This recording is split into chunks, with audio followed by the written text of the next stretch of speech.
السلام علیکم۔ آئیے آج بات کرتے ہیں گفتگو کے فن کی۔ ہر انسان اپنی زبان کے پیچھے چھپا ہوتا ہے۔ گفتگو انسان کے کردار کا عکس ہے۔ گفتگو نسلوں کا پتہ دیتی ہے، اور یہ گفتگو ہی ہے جو بیوقوف کی بیوقوفی کا پتہ دیتی ہے، اور گفتگو جاہل کی جہالت کو ظاہر کرتی ہے، اور یہ گفتگو ہی ہے جو عقل مند کی عقل مندی کا پتہ دیتی ہے۔ تو میرے عزیزوں، میرے بھائیوں، میرے متروں، کسی کو سمجھنا ہو تو اسے بولنے دیں، اس کی سنیں۔ تو گفتگو ہی صحیح جانچ پڑتال کا ایک طریقہ ہے۔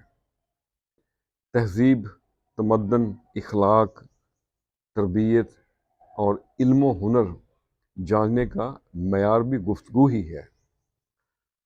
حضرت ابراہیم بن ادھم کا ایک قول ہے کہ ایک مجلس آپ کو 20 سال پیچھے لے کے جا سکتی ہے، اور ایک مجلس آپ کو 20 سال آگے لے کے آ سکتی ہے۔ کوئی بولتا ہے تو علم و ادب کے موتی بکھیرتا ہے، اور کوئی اس کے برعکس بولتا ہے جو جہالت اور حماقت کے پردے چاک کرتا ہے۔ تو سوچ کر بولنا، تول کر بولنا اور کم بولنا دانائی کی علامت ہے، اور غلطیوں اور کوتاہیوں سے بچنے کا طریقہ۔ اللہ اکبر۔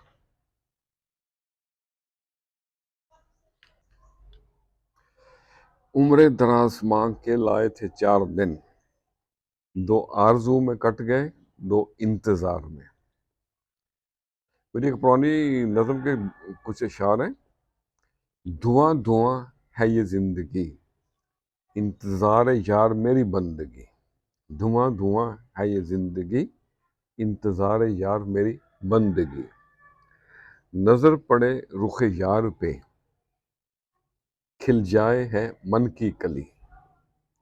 تو آج اسی کو مد نظر رکھ کے انتظار پہ ہی میں نے کچھ لائنیں لکھی ہیں، تو آپ سے بھی شیئر کرتے ہیں۔ عرض کیا ہے، انتظار۔ حد ہو گئی ہے اب تو انتظار کی، حد ہو گئی ہے اب تو انتظار کی، آئے گی خبر کب میرے یار کی۔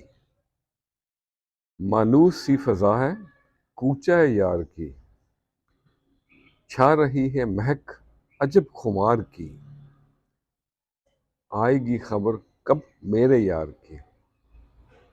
مصروف ہیں غیر اور اپنے بھی یہاں، مصروف ہیں غیر اور اپنے بھی یہاں، سنے نہ کوئی پکار دل اشک بار کی، سنے نہ کوئی پکار دل اشک بار کی۔ ثانی نہ پا سکو گے اس جہان میں، ثانی نہ پا سکو گے اس جہان میں، اور بے لوث یہ قدر اپنے پیار کی۔ غنچے نئے کلیاں نئی ہیں کھل گئیں، غنچے نئے کلیاں نئی ہیں کھل گئیں، بڑھ رہی ہے تڑپ امید بہار کی۔ اور مقترض ہے، سکون بھی نیاز مل جائے گا ضرور، سکون بھی نیاز مل جائے گا ضرور، پائیں گے جب جھلک رخ یار کی۔ حد ہو گئی ہے اب تو انتظار کی، آئے گی خبر کب میرے یار کی۔ تو آج کے لیے اتنا ہی۔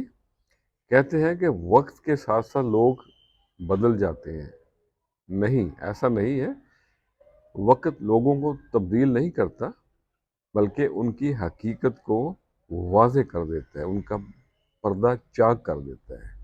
وہ پنجابی کی ایک کہاوت ہے نا کہ راہ پہ جانے تے واہ پہ جانے۔ خوش رہیں اور سب کے ساتھ آسانیوں کا سبب بنے۔ السلام علیکم۔